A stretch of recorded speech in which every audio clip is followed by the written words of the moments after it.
कर्नाटक और तमिलनाडु की सीमा पर फैले घने जंगलों में सन्नाटा था। सिर्फ झींगुरों की आवाज और हवा में हिलते पेड़ों की सरसराहट। तभी एक जीप जंगल के रास्ते से गुजरती है। उसमें बैठे हैं कर्नाटक फॉरेस्ट डिपार्टमेंट के 5 अधिकारी। वो रूटीन पेट्रोलिंग पर निकले हैं। उन्हें जरा भी अंदाजा नहीं है कि आज रात उनकी दुनिया हमेशा के लिए बदलने वाली है। अचानक रास्ते में एक पेड़ गिरा हुआ मिलता है। जीप रुकती है, ड्राइवर नीचे उतरता है और उसी पल अंधेरे में से एक साया निकलता है। घनी मूछें, तेज आंखें और हाथ में एक पुरानी राइफल। इससे पहले कि कोई कुछ समझ पाए, सब खत्म हो जा चुका था। उस रात 5 फॉरेस्ट अधिकारी वापस नहीं लौटे और जंगल ने एक नए खौफ का नाम सुना, वीरप्पन।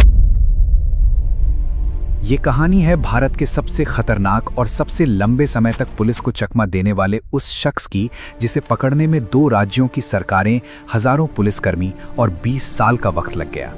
ये सिर्फ एक अपराधी की कहानी नहीं है, ये एक ऐसे इंसान की कहानी है जो जंगल का बेटा था और जिसने उसी जंगल को अपनी ढाल बना लिया। ये कहानी है लालच की, ताकत की और उस सिस्टम की जो उसे पकड़ने में बार बार नाकाम रहा। तो चलिए शुरू करते हैं। कर्नाटक के कोलार जिले में एक छोटा सा गांव, यहीं एक गरीब परिवार में जन्म हुआ कोस मुनिस्वामी वीरप्पन का। गांव के लोग उसे प्यार से वीरप्पन बुलाते थे। बचपन से ही वीरप्पन दूसरे बच्चों से अलग था। जंगल उसे किताबों से ज्यादा पसंद था। पेड़ों के बीच भागना, जानवरों के निशान पढ़ना, नदी में मछलियां पकड़ना, यही उसकी दुनिया थी। उसके गांव में शिकार एक परंपरा थी। छोटी उम्र से ही बच्चे अपने बुजुर्गों के साथ जंगल जाते थे। वीरप्पन भी गया और जाते ही उसे एहसास हुआ कि जंगल उसकी रगों में दौड़ता है। वो 10 साल का था जब उसने पहली बार बंदूक थामी। 18 साल का था जब उसने पहली बार एक हाथी को मारा। और उसी दिन जंगल में एक नए शिकारी का जन्म हुआ। लेकिन एक सवाल यहाँ जरूर उठता है कि एक साधारण परिवार का बच्चा इतना बड़ा खतरा कैसे बन गया? क्या सिर्फ जंगल की वजह से या कुछ और भी था? जवाब मिलेगा आगे। पहले उसकी दुनिया को समझते हैं। कर्नाटक, तमिलनाडु और केरल की सीमाओं पर फैला मालय महादेश्वर हिल्स और सत्यमंगलम का जंगल, ये इलाका था दुनिया के सबसे कीमती पेड़ चंदन का घर और साथ में हाथियों का भी। उस जमाने में अंतर्राष्ट्रीय बाजार में हाथी दांत का 1 किलो लाखों में बिकता था। चंदन की लकड़ी की एक तस्करी में करोड़ों की कमाई होती थी और इस सोने की खान को कोई लूट रहा था। वो था वीरप्पन। शुरुआत हुई छोटे छोटे शिकार से। 1 हाथी, 2 हाथी। जंगल के रास्तों की उसे ऐसी पहचान थी जो किसी नक्शे पर नहीं थी। वो जानता था कि कब पुलिस कहाँ होगी, जानता था कि किस रास्ते से माल बाहर निकालना है। धीरे धीरे उसने एक पूरा नेटवर्क खड़ा किया।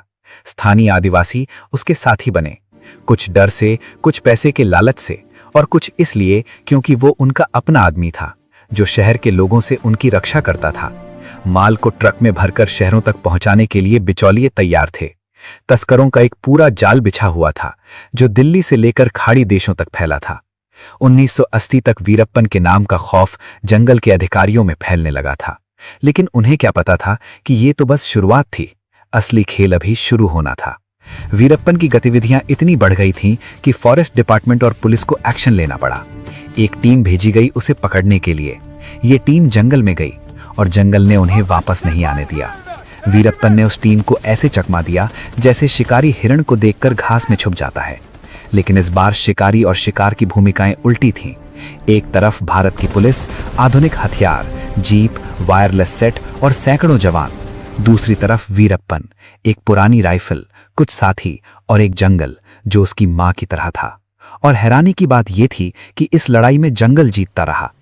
1987 में उसने पहली बार सरकारी कर्मचारियों पर हमला किया। 5 फॉरेस्ट अधिकारियों को उसने जंगल में ही ढेर कर दिया। ये खबर जब बाहर आई तो पूरे कर्नाटक में सनसनी फैल गई। अब वीरप्पन सिर्फ एक तस्कर नहीं था, वो एक खतरा बन चुका था।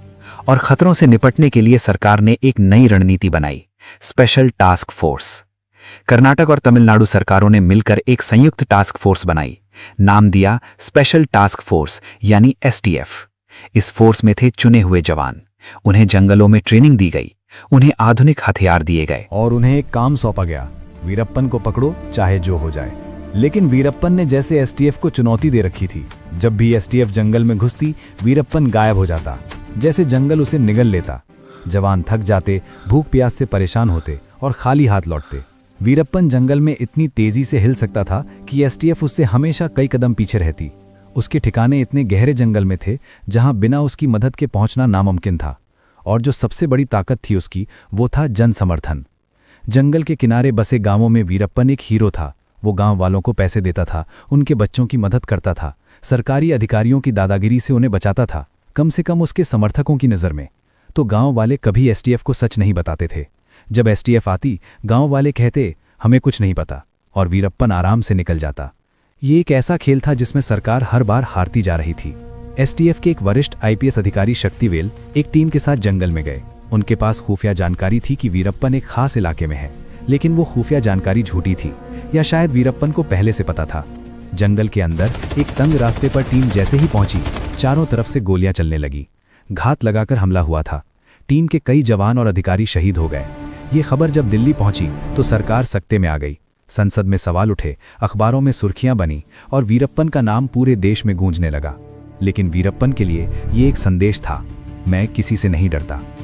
आइए जरा रुकते हैं और समझते हैं कि वीरप्पन का कारोबार कितना बड़ा था। अनुमान है कि अपने पूरे करियर में वीरप्पन ने 2000 से ज्यादा हाथियों का शिकार किया। इतने हाथी जितने कई राष्ट्रीय उद्यानों में मिलकर नहीं होते। 10,000 किलोग्राम से ज्यादा चंदन की लकड़ी की तस्करी की। उस वक्त चंदन का भाव अंतर्राष्ट्रीय बाजार में 3000 से 5000 रुपये प्रति किलो था। सोचिए कितने करोड़ का कारोबार था ये। और इस सब का नुकसान सिर्फ सरकार को नहीं हुआ, जंगल को हुआ, उन हाथियों को हुआ जो भारत की प्राकृतिक विरासत थे, उन पेड़ों को हुआ जो सदियों पुराने थे। लेकिन वीरप्पन को इससे कोई फर्क नहीं पड़ता था। उसके लिए जंगल सिर्फ एक साधन था, एक ऐसा एटीएम जो कभी खाली नहीं होता। यही उसकी सबसे बड़ी कमजोरी भी थी। जो इंसान जंगल का बेटा था, उसने उसी जंगल को लूटा, और जब जंगल खत्म होने लगा तो उसका रास्ता भी तंग होने लगा। वीरप्पन अब 48 साल का था। एसटीएफ से लड़ते लड़ते थका हुआ। उसके कई साथी या तो पकड़े जा चुके थे या ढेर हो चुके थे। पुलिस का घेरा धीरे धीरे तंग होता जा रहा था। तभी वीरप्पन ने एक ऐसा दांव खेला जिसने पूरे देश को चौंका दिया। कन्नड़ फिल्म जगत के महानायक, पद्म भूषण से सम्मानित डॉक्टर राजकुमार, जिन्हें अन्नावरू कहकर बुलाया जाता था, उस रात अपने फार्म हाउस पर थे। रात के अंधेरे में वीरप्पन के आदमियों ने उस फार्म हाउस को घेर लिया। 72 साल के एक महान कलाकार, जिनकी एक आवाज पर लाखों लोग सड़कों पर उतर सकते थे, उन्हें जंगल में ले जाया गया। जब ये खबर फैली तो कर्नाटक में आग लग गई। बेंगलुरु की सड़कों पर हजारों लोग उतरे, दुकानें बंद हुईं, गाड़ियां जलाई गईं, और वीरप्पन ने सरकार के सामने एक लंबी मांग सूची रख दी। उसके बंद साथियों की रिहाई, तमिल अलगाववाद से जुड़े कैदियों की रिहाई, और करोड़ों रुपए। ये वीरप्पन का सबसे बड़ा जुआ था, और ये जुआ उसने एक ऐसे इंसान पर लगाया था जो करोड़ों दिलों की धड़कन था।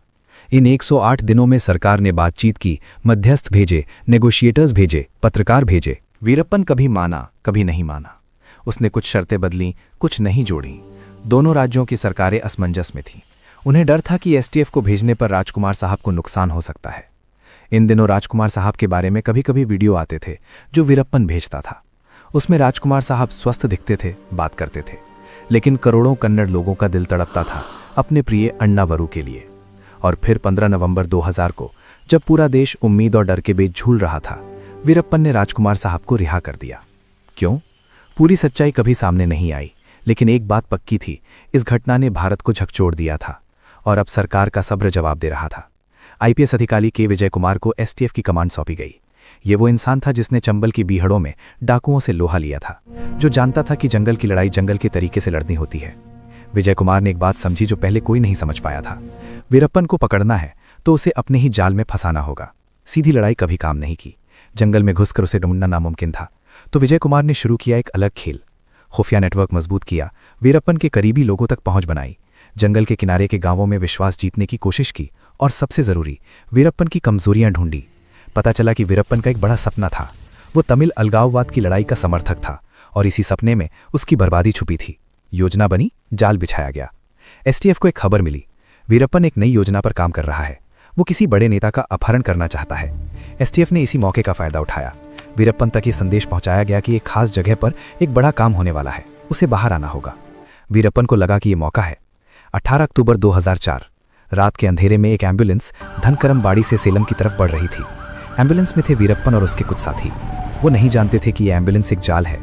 एसटीएफ की टीमें चारों तरफ तैनात थीं। जैसे ही एम्बुलेंस एक खास मोड़ पर पहुंची, एसटीएफ ने उसे रोका, वीरप्पन के प्रतिरोध किया, गोलियां चली, और जब धुआं छटा, वीरप्पन ढेर था।